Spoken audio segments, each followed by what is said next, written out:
शुरुआत हरियाणा से ही करेंगे कि हरियाणा जाने से क्यों डर रहे हैं मोदी जी।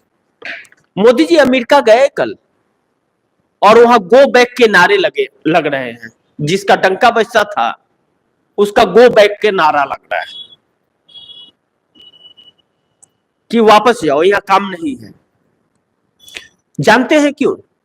क्योंकि राहुल गांधी जो अमेरिका में जा करके राहुल गांधी ने जो इंटरव्यू दिया था, क्योंकि राहुल गांधी खुलेआम किसी भी पत्रकार को इंटरव्यू देते हैं, और इंटरव्यू जिसे देना बोलना आता होगा वही तो देगा, और जिसे आता ही नहीं है बोलना, जो अपने जीवन में कभी किया ही नहीं, सामना ही नहीं कर सकता, जिसके अंदर जिगरा ही नहीं है कि आंखों में आंखें डालकर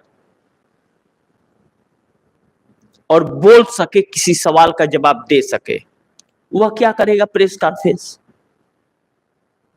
जो एक लीडर ऑफ अपोजिशन को अगर खतरा है किसी चीज का और उस पार्टी का अध्यक्ष खत लिखता है, तो वह खत का जवाब देने का हिम्मत जिसके अंदर नहीं है, जिस व्यक्ति के अंदर, वह क्या इस देश का भला करेगा? तो अमेरिका में गो बैक के नारे लग रहे हैं। हरियाणा में पहली ही रैली फ्लॉप हो गई। कुरुक्षेत्र के अंदर आया ही नहीं कोई।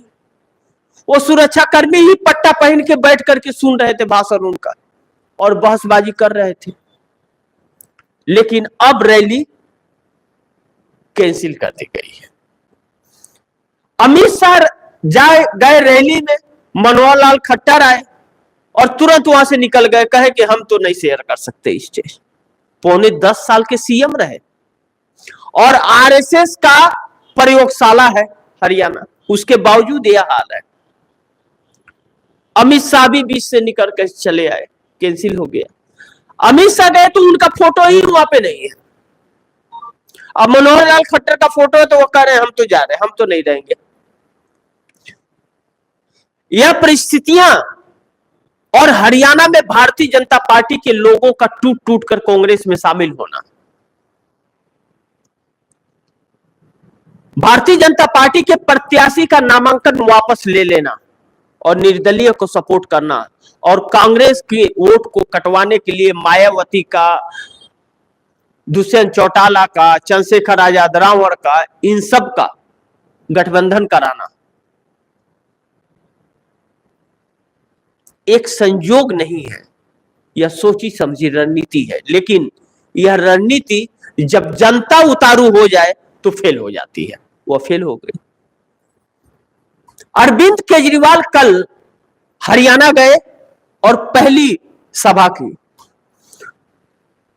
अरविंद केजरीवाल भारतीय जनता पार्टी पर खूब हमलावर थे, लेकिन कांग्रेस पर एक शब्द भी नहीं बोला उन्होंने। यानी कि वह संभावनाएं समानांतर जो इंडिया गठबंधन के साथ थे लोकसभा चुनाव में, उसको बरकरार रखने के लिए कहीं ना कहीं संकेत दिया कि हम कांग्रेस के साथ दिल्ली में खड़ा भी हो सकते हैं, कांग्रेस के साथ मिलकर के भी चुनाव लड़ सकते हैं, और भाजपा के ऊपर हमलावर हुए। लेकिन एक बात उन्होंने कही कि हरियाणा में बगैर आम आदमी पार्टी के किसी की सरकार नहीं बनेगी। लेकिन जिस व्यक्ति का नोटा से भी कम है वोट प्रतिशत, वह व्यक्ति कैसे से हिस्सेदारी करेगा, यह समझना बहुत जरूरी है। लेकिन वह कहते हैं कि राजनीति में कुछ कहा नहीं जा सकता। यह बातें सच हैं, लेकिन परिस्थितियां उस रास्ते नहीं जा रही हैं। परिस्थितियां 1 to 1 जा रही है, और हरियाणा की जनता कह रही है कि केजरीवाल हूं, चाहे मायावती हूं, चाहे वह चंद्रशेखर आजाद रावण हो, यह सब मोहरे हैं भाजपा के, या बाद में भाजपा की सरकार बनाएंगे। इसलिए इन सब को दरकिनार करो। और ना मायावती की विषाद है कि वह हरियाणा में सरकार बना सकती है, ना दुष्यंत चौटाला की, और ना चंद्रशेखर आजाद रावण की। और चंद्रशेखर आजाद रावण ने तो विनेश फोगाट को धोखा दे दिया था। जंतर मंतर पे तो कह दिया कि यह हमारी बहनें हैं, कुछ होगा तो पहले चंद्रशेखर आजाद रावण से टकराना होगा, और जिस दिन सड़कों पे घसीटा जा रहा था उस दिन उनको गाड़ी ही नहीं मिल रही थी आने के लिए। ऐसा भी कोई नेता है जिसके पास गाड़ी जिसको नहीं मिल रही है आने के लिए? तो हरियाणा हर किसी को दरकिनार करके हराने के लिए भाजपा को खड़ा होकर कांग्रेस को जिता रहा है। हालांकि कांग्रेस ने 10 सालों में भारतीय जनता पार्टी की सत्ता रही, लेकिन कोई तीर नहीं मारा है हरियाणा के अंदर।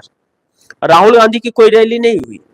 कल राहुल गांधी सुबह 5 बजे पहुंच गए, लेकिन किसी को भी, जो वेणुगोपाल उनके साथ रहते उन्हें भी पता नहीं चला कि राहुल गांधी हरियाणा जा रहे हैं।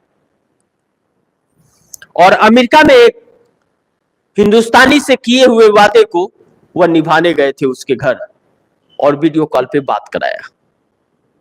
उस व्यक्ति का अमेरिका में एक्सीडेंट हो गया था। एक लीडर ऑफ अपोजिशन यह राहुल गांधी है, और एक नरेंद्र मोदी अमेरिका में गो बैक के नारे लग रहे हैं। ट्रंप कह रहे हैं कि मेरा बहुत ही अच्छा दोस्त आ रहा है, और गो बैक के नारे लग रहे हैं। यह चीजें विचलित करती हैं।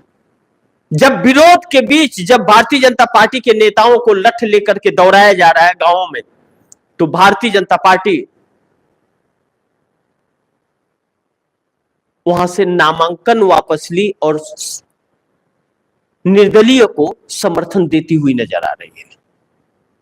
और लोग यह जान गए हैं कि वह सब इसी के मोहरे हैं और लठ लेके दौड़ा रहे हैं। ऐसी बीच में जब प्रधानमंत्री की रैली रद्द कर दी जा रही है, तो सोच लीजिए कि 5 तारीख को वोटिंग होने हैं हरियाणा में, और आज 21 तारीख हो गया और रैली रद्द हो रही है। कुछ तो बात होगी।